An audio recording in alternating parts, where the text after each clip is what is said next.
What's happening today, Kat? I'm getting married. Yay!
Can we all please be upstanding for the new Mr. and Mrs. Knighton?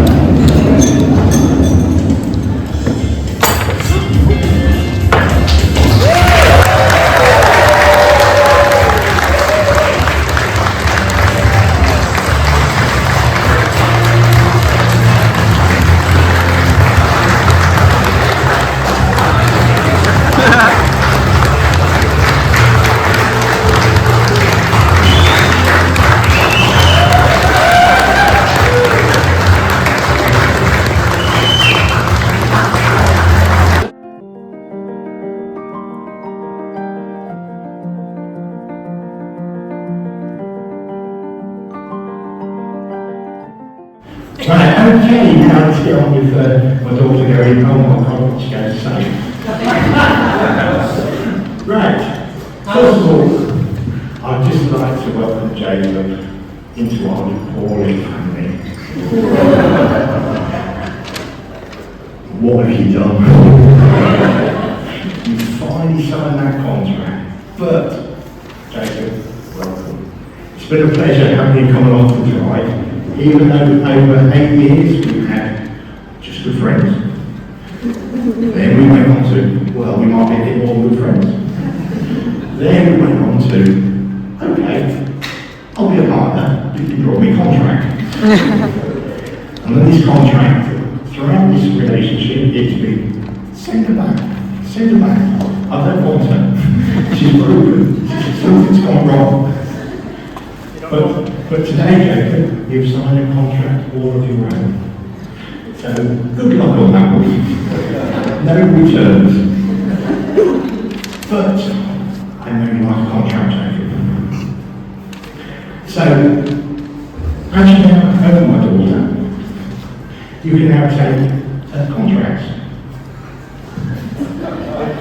I have a mobile phone.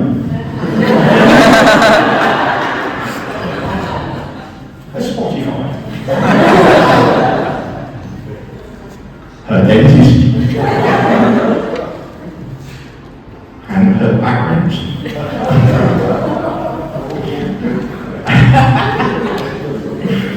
But no, Jacob, I'd like to welcome you to the family. You've been a pleasure.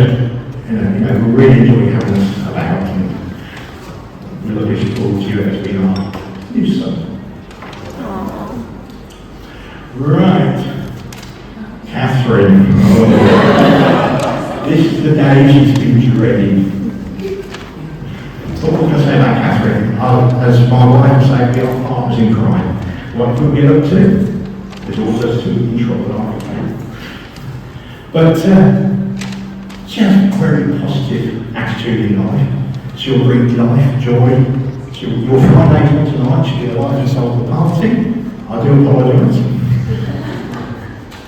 But on the accomplishment side of it, she's worked very hard. From a very early age, she always wanted to be a teacher. From the days of sitting in her bedroom with all her cricket toys, reading stories, telling them off, to going to university, which was a challenge, especially Grimsby, to actually achieving your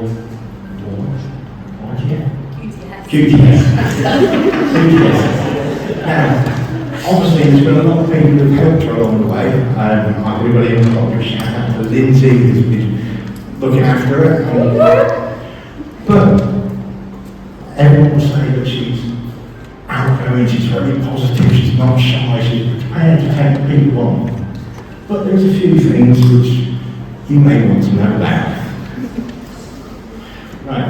Now, I do apologise for any delivery drivers on this one, because my daughter, for all this outgoing, taking on children, speaking to parents, the minute a delivery driver walks up the street, she's on the floor, on the belly, crawling out the room. She will not answer the door to a delivery driver. Am I right, Jacob? 100%. So, she has that positive side, but she does have that little chink of armour. So, just watch out for it. And I do apologise if there are any parents who come up in Amazon deliveries. I want to see her. But I think from this marriage, as she was growing up, she liked to, share her thoughts on what was going on in the world. And I think she knows what's coming up now, but I want to tell you. We sat there all around the front room, there was all enjoying watching TV. And the Dulocs stopped. I know this one. And there we were watching it back at me, and my daughter stands up really proudly. That's the Durex dog. So Jacob, do not let it go for paint. I don't know what else that she's doing. But no, she's been my life and soul. She's been there for me on our ups and downs. We've had a lot of sad moments, we've had a lot of happy moments, but she does bring a lot of joy and life to everybody. Now, I've got to give some advice. Now, what advice do you give this couple? You've got Jacob laid back, I'm fine, and you've got the wild cat. So my advice was, don't change anything. Carry on the way you are. Without you doing what you're doing now, just keep doing it. You'll enjoy your life a lot better and take advice from other people. If you want advice, I'm sure all your friends, family are here to help you. Now, I can't really say a lot more. I have to leave you. Let somebody else have a speech. But I would like everyone to stand. Raise your glass. Oh,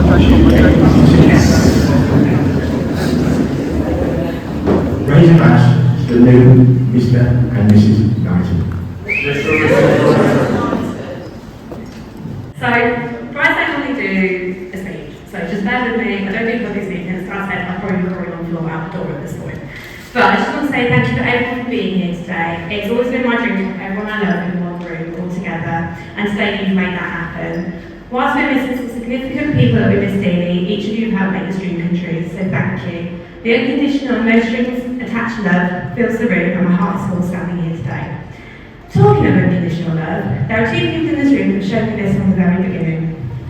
From the first tantrum and foot stomp to weekly dinner dates, my parents are my world and have shown me both unconditional love. They've supported me, carried me through happy moments and difficult moments, particularly so over the last couple of years. Don't start crying. As most of you know, both my parents are everything to me. Today, my dad has had the pleasure of many special moments, such as walking me down the aisle, dancing with me, giving a special speech, and being part of many special moments, and I'll cherish those forever. However, there is nothing traditionally reserved for the mothers of the bride. Mums have to watch on from the sideline, despite being the powerhouse behind it. Our mums are there for us for our very first steps, first heartbreaks, first loves, and every moment in between. Mums pick us up, hold us close, dry our tears, and celebrate every single win. You've been there through every step, Mum, supported me, helped shape me the person I am today, mainly wiping up my tears when I have temper tantrum. You've always been my number one supporter and carried me through difficult and happy times, but there's been no special moment for you today despite all that you have done. So I will not be doing a bouquet toss today, instead I want to dedicate my bouquet to you. Stop, I'm going to begin. In return for the dedication you've shown me throughout my life and all the love you've shared with both me and Jacob. Thank you for all you do and all you are. We love you lots and lots. Good evening, everyone. On behalf of my wife and mum, I'd like to start by saying thank you to you all for joining us today and being part of CATS, and it can't be my special day. To those of you who have not had a tradition with them, you will know or be very well aware of my direct grandmother's prowess when it comes to public speaking. Don't worry, that was the latest coming up. Unfortunately for you all though, this is something they failed to pass to me. So I'm going to give it a shot, and hopefully it's not as painful for you as it is for me. I'll be asking you to raise your glasses a fair few times during this speech, and across the next 45 minutes. Oh, sorry. 4 to 5 minutes. So as I said, thanks you all for coming today. It really does mean the world to us to get to share this day, surrounded by so many of our closest friends and family. But I'd like to take a minute before I get to the full flow and ask you all to raise your glasses and be outstanding to those who couldn't make it today or sadly no longer with us. That's today. For those of you who know her, you'll know that geography is one of her strong suits. So, what I was doing today is to share some funny stories. So you'll be no surprised that one of these ends up with a few long turns. And for those of you who don't know, Kat is also her school's geography. I suppose better than our ladies. This being the girl who thinks of Mauritius and Spain. And also, my favourite of yours, Morocco has to be near Russia because they all have guns on top of their buildings. And that's her words, not mine. So the story begins a good few years ago in one of our many holidays in the Peak Districts, when we decided to tackle the 5.5-mile trail between Castleton and Antor. After a fair few hours of us walking through fields, hills, everything in between, we finally reached the top. Wind raging, rain pouring, but yet we still looked across the valley and admired the whistle. However, those of you may be wondering where Kat's geography skills and this story connect. Well, here we go. As we were taking all the sights in from the valley, we suddenly turned to our left. And what we saw, we hadn't in fact reached the top of Mount Tor. Mount Tor was to our left, actually dwarfing us. At this point though, after we'd been going for a fair few hours, completely numb, drenched, exhausted, and thinking nothing to come, we decided to turn back and add that to the list of, we'll tackle that another day. Still on the bucket list of things to come.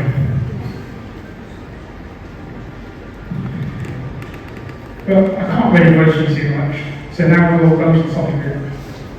I struggled to find a word to describe just how much you mean to me. I'll start with this one. There really hasn't been a good day. Between the dancing around since 1975 into Fabrica and Albuera, Netherlands. Or lying on the kitchen floor in a huff, mad at me because I can't read your brain and decide what you want for dinner. And my very favourite bit, and I give her a bit of slack because she was ill at this point, deciding, you know what, I'm I'm going to go out in my massive web hoodie, have a coat over the top, we'll go to Morrison to see if I can get some inspiration. It's more my embarrassment than yours. So, that was my very first taste of married life. Me being wrong because I can't read your mind. I'm sure that's plenty more to come. But as she was saying, she really is the light of my life. We've had some amazing memories together. I'm so looking forward to the next chapter and our many more adventures to come. You really have become my best friend and someone I couldn't imagine living without. They say, don't marry someone you can live with, marry someone you can't live without. Today, I've done exactly that. You're my rock, I've been there for me through the very thick and thin over the last few years and some of my toughest moments of my life. So, that said, before my wishes get better, can we all raise your glasses to my beautiful wife?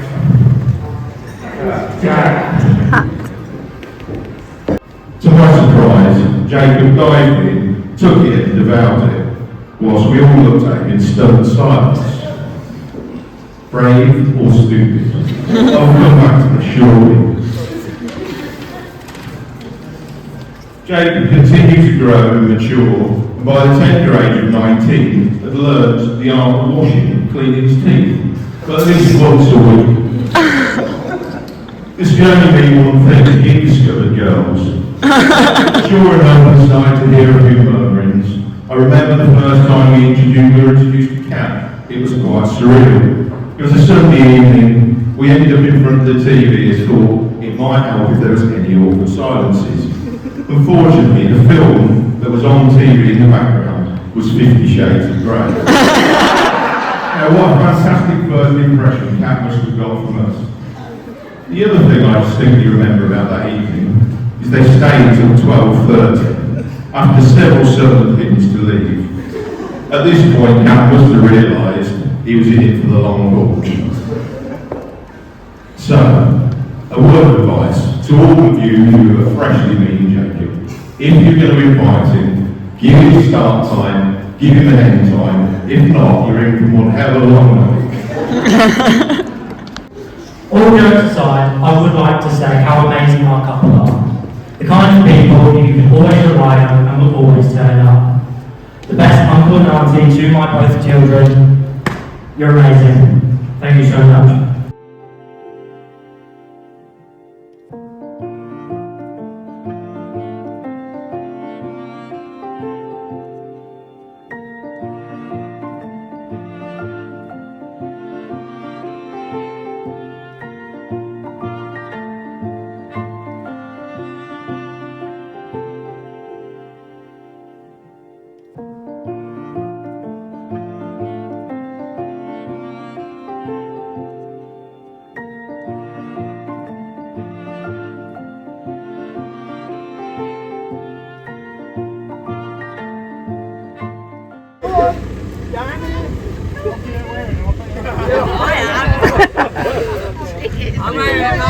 Jake's been wearing this all day.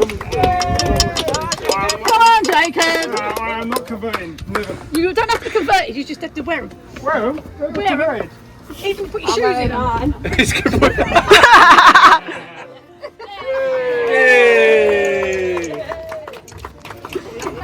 Kate, turn around, Jacob, turn around. Lovely. Who's got the stabiliser? Stabiliser. Strobe wise. Oh, strobe. They're on party mode. Party mode. You're meant to put them without your shoes on. They are coming off the minute these photos are finished. No, boo, boo. Your new father-in-law gets you a really nice gift. And He's done it for himself and he knows it. Hang on, he's going sport mode. Yeah, sport mode all the way. Oh, God. Someone's got a hijack his End well, is it?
What happened today? I got married.